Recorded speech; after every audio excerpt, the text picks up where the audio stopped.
Súťaž pre bystré stredoškoláčky so záujmom o IT. Neváhaj a zapoj sa IT. Výška odmeny od 500 €. Vieš, ako dám viac do ChatGPT, on to spraví za mňa. To vyhrám jak nič.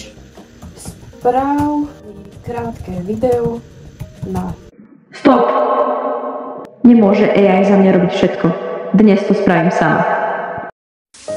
Zvykli sme sa AI pýtať na všetko, aj na každú banalitu. Skôr ako zapojíme vlastný mozog, opýtame sa ChatGPT, lebo on vie odpoveď lepšie. Kvôli našej lenivosti sme zabudli rozmýšľať vlastnou hlavou. Si úspešný marketingový manažér. Kráčaš si do roboty s tvojim vysokým sebavedomím a istotou, že tvoja firma by ťa nikdy neprepustila, pretože iba vďaka tebe dokážu fungovať. A zrazu vôjdeš do kancelárie a na tvojom mieste sedí umelá inteligencia.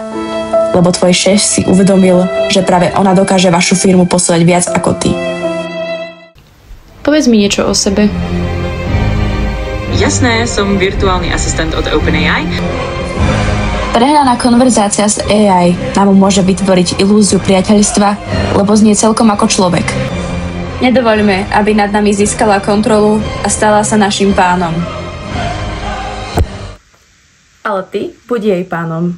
Nemôžeme dovoliť, aby AI začala ovládať nás, ale my sa musíme naučiť ovládať ju.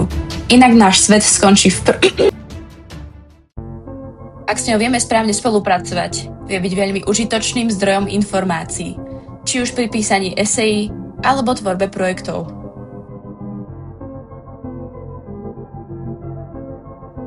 Alebo aj pri učení sa pracovať v strihacom programe, lebo toto video nejako muselo vzniknúť.